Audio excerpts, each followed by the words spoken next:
The Göreme Open Air Museum is the crown jewel of Cappadocia's rich history. This small area contains the best churches in Cappadocia and several monastic complexes.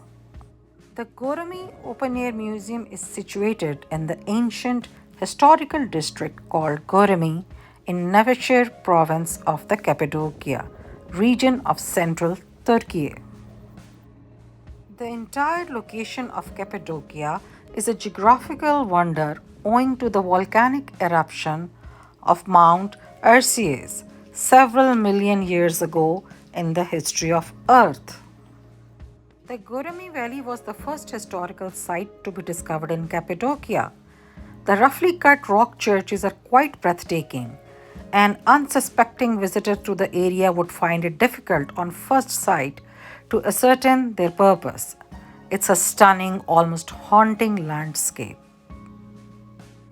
The church interiors, particularly those of the Dog Church and the Buckle Church, contain some of the most beautiful and well preserved frescoes of the region.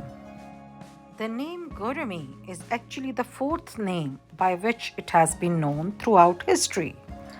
The Byzantines named the valley Matiana, and the Armenian Christians named it Makan. The valley was then named Avicii by the Turks, who then bestowed upon it the name Göreme, meaning unseen, in honor of the churches of the same name which marked the valley. It was established in the 4th century AD as a monastic complex for Christians who were seeking refuge from persecution. The complex features several churches, chapels, and monasteries that were carved out of the soft volcanic rock that is found throughout the region. These structures served as important centers of religious and cultural activity for the Byzantine Christians who lived in Cappadocia from the 10th to the 12th centuries. The frescoes and other artwork found within the buildings are some of the best preserved examples of Byzantine rock cut architecture and art in the world. The frescoes depict scenes from the Bible and the life of Jesus and are notable for their intricate detail and vivid colors. The first structure we see is perhaps the most impressive. This is the nunnery. It actually has 7 distinct floors. Imagine living the life of a nun in this place.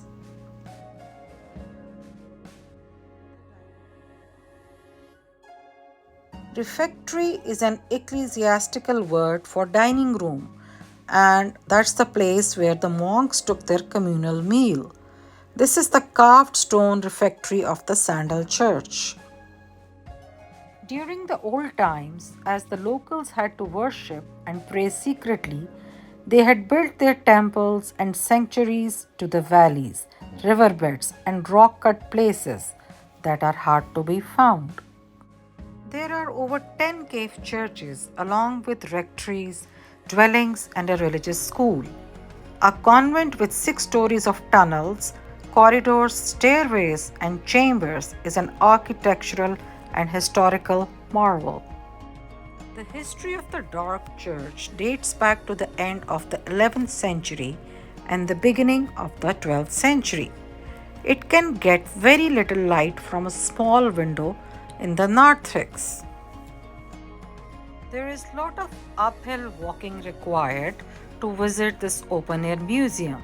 You need to wear really comfortable shoes and be physically fit. The view from the top is beautiful.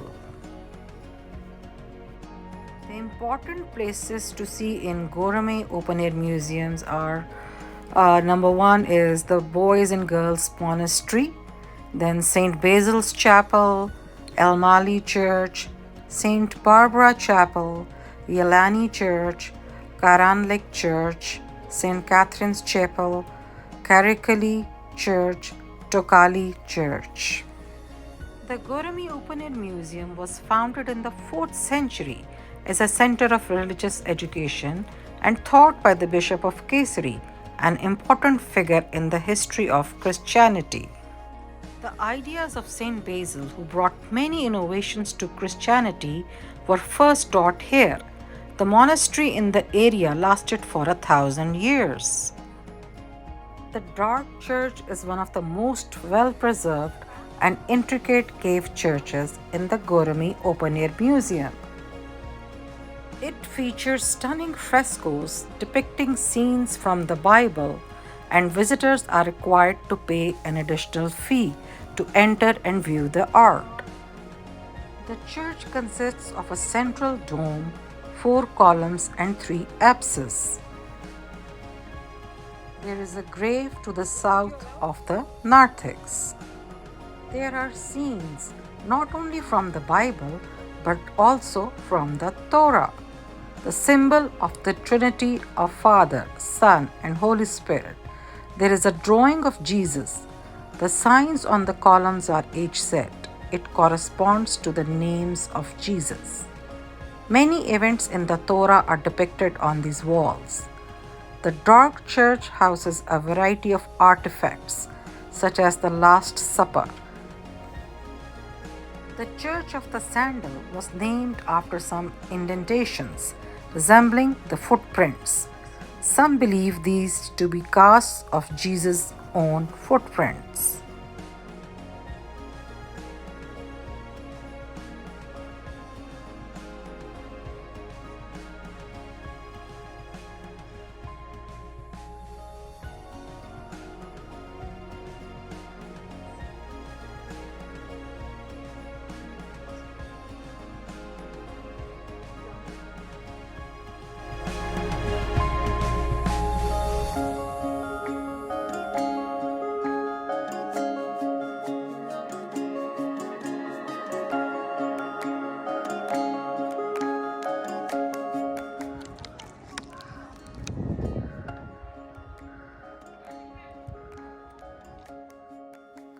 Next to the nunnery is St. Basil's Chapel.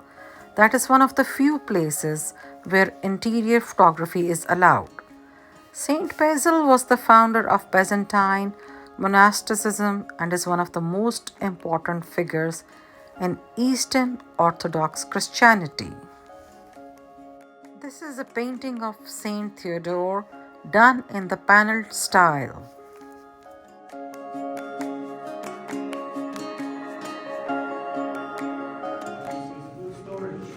Oops. Also for the animals, they will discover the What is this room?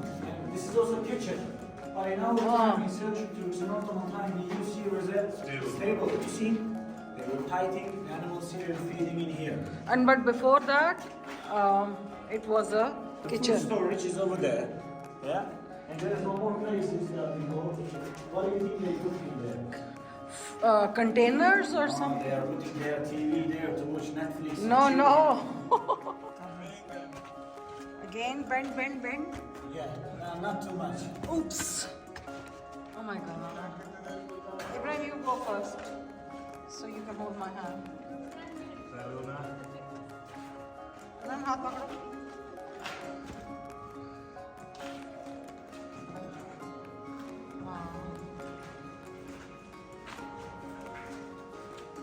This is the menu. This is the table.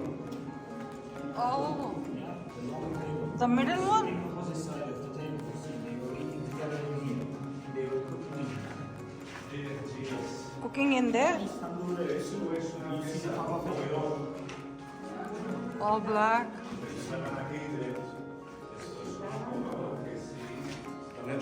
This is tandoori. Yes. This is the table for meals. They were eating all together in here. Side houses of the church, you know? That's why they were. That's what the God is like.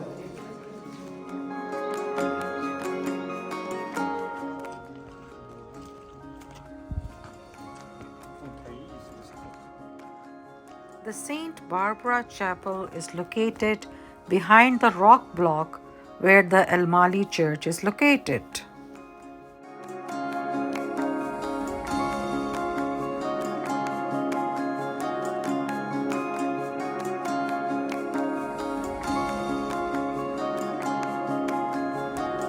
monastery of the nuns and priests is located at the entrance of the museum. In the Kislar Monastery, a 7-story large complex with a cafeteria, a kitchen, a chapel, and a church. The floors are connected by tunnels. Only the first 2 floors of the monastery are open to visitors.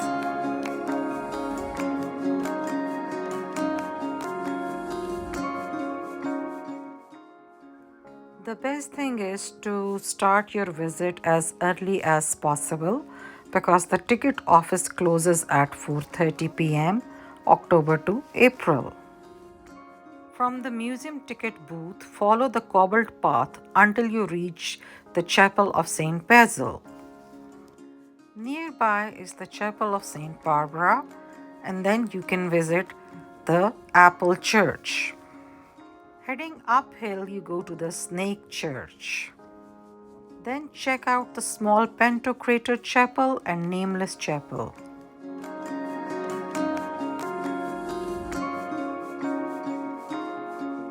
On the highest point of the path, head up the tunnel to the stunning fresco-filled dark church.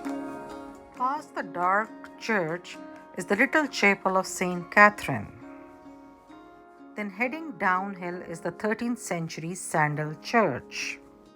The Rahibeler Monastery is at the bottom of the hill, just before you get back to the museum entrance area. When you exit the museum, cross the road to visit the Buckle Church, which is down the hill towards Göreme. This is one of the biggest and finest churches with an underground chapel and fabulous restored frescoes painted in a narrative cycle. We will show you more of Cappadocia in the next upcoming videos.